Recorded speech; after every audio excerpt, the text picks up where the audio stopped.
BJP के लोग इसके विरोध में, हम लोग उत्तराखंड की महिलाएं हैं, हम मजबूत महिलाएं और हमें अपनी पहाड़ की बेटियों की आवाज बननी पड़ेगी। देवभूमि में सबसे ज्यादा रेप केसेस पिछले 1.5 साल में हुए। नमस्कार, स्वागत है आपका देवभूमि इनसाइडर में। मैं हूं आपके साथ शुभांगी भट्ट। इस वक्त हमारे साथ मौजूद हैं कांग्रेस महिला प्रदेश अध्यक्ष ज्योति रौतेला जी। और इस वक्त जो मामला सबसे ज्यादा उत्तराखंड में गरमाया हुआ है वो ये कि कूच के दौरान महिलाओं ने मुंडन करवा लिया, जिसको कई लोग सनातन धर्म का अपमान बता रहे हैं, कई लोग इसके विरोध में हैं। तो आपसे मैं सबसे पहले जानना चाहती हूँ, आखिर क्या कुछ आपको आन पड़ी कि आपको मुंडन करवाना पड़ा?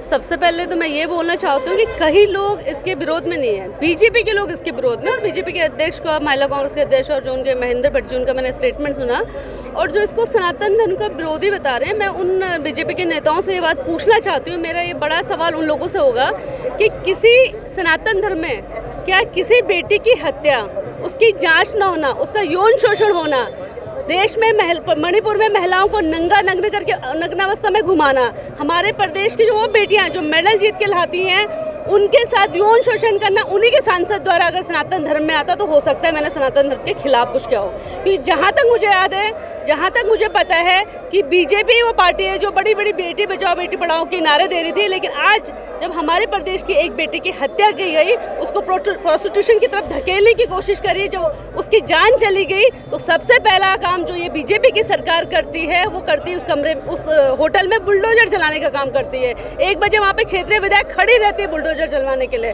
बड़ा बड़ा धागड़ धामी बुलडोजर बाबा, अब उत्तराखंड में भी ये ट्रेंड किया जाता है, वाहवाही लूटी जाती है, लेकिन 1 साल बाद भी उस केस को ना तो फास्ट ट्रैक कोर्ट में चलाया जाता है। और कल ही की घटना देखी होगी अगर आपने कि पुलकित त्यारे ने कल हमारे जो वर्दी में पुलिस वाले थे उनको धमकाया, उनको ये बोला कि मैं तुम्हारी वर्दी उतरवा दूंगा। तो एक मुजरिम, हत्या का मुजरिम, यौन शोषण का मुजरिम अगर इस तरीके से इस प्रदेश में है तो आप उसके हालातों को समझ लीजिए। और मुझे लगातार 1 साल हो गया था मुझे और मेरी पूरी पार्टी को, कभी यूथ कांग्रेस, कभी NSY, कभी मेन कांग्रेस, करण मेहरा जी, कभी प्रीतम सिंह जी, हम लगातार, हरीश राव जी, यशपाल लहरा जी, लगातार इस मुद्दे को उठा रहे थे।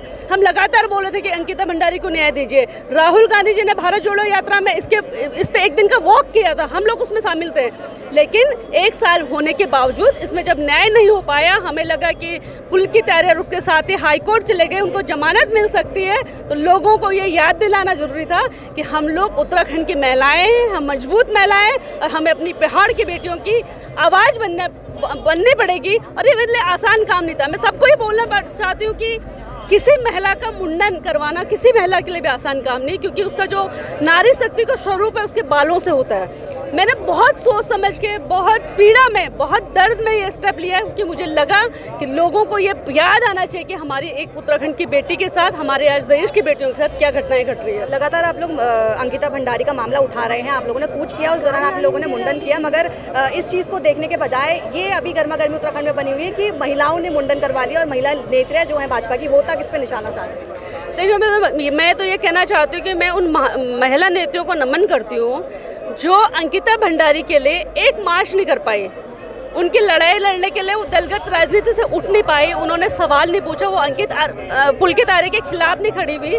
उन्होंने 18 सितंबर को, जिस दिन बरसी थी अंकिता भंडारी के लिए, उस दिन श्रद्धांजलि तक नहीं निकाली। और आज वो इस पे चर्चा करने की महिलाओं ने मुंडन क्यों किया? उनको इस पे चर्चा करनी चाहिए कि जो उत्तराखंड में 2423 के 3 केस जो पिछले 1.5 साल में रजिस्टर्ड किए गए, 1100 रेप की घटनाएं जो उत्तराखंड में हुई, क्या देवभूमि इसके लिए बनी हुई थी? देवभूमि में सबसे ज्यादा रेप केसेस पिछले 1.5 साल में हुए। और मैं चाहती हूँ मेरी महिला मोर्चा की जो बीजेपी के अध्यक्ष हैं उनसे, उनके लोगों से कि उठिए, आइए, मिल के आवाज उठाते हैं महिलाओं के जो खिलाफ अत्याचार चल रहे हैं। मैं राजनीति की बात नहीं करूंगी, आप राजनीति की बात नहीं करिए, मिल के महिलाओं की सुरक्षा की बात करते हैं। तो इससे आगे अब आखिरी सवाल ये रहेगा कि अंकिता भंडारी के लिए आप लोगों ने कूच भी किया है, धरना भी किया, लगातार आप लोग VIP के नाम की मांग कर रहे हैं, आगे अब क्या कुछ करने वाले, क्योंकि सरकार की तरफ से तो कुछ दिख नहीं रहा है? देखिए, सरकार तो गूंगी बहरी है, ये तो आज आपको इस माहौल में भी दिख रहा होगा कि आज किसान पीड़ित है, महिलाएं पीड़ित हैं, युवा पीड़ित है, हर तरीके से पीड़ा है लोगों के अंदर।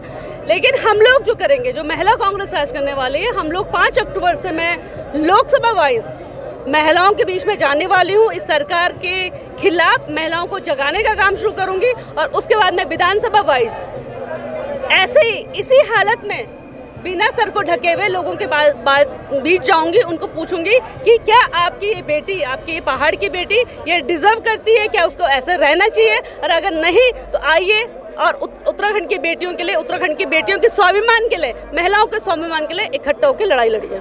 तो ये थी हमारे साथ कांग्रेस महिला प्रदेश अध्यक्ष ज्योति रौतेला जी, जिन्होंने हमसे अंकिता भंडारी के मुद्दे को लेकर और जो मुंडन किया उसको लेकर बातचीत करी। कैमरामैन आशु के साथ मैं शुभांगी भट्ट, देवभूमि इनसाइडर। आज ही डाउनलोड करें देवभूमि इनसाइडर ऐप।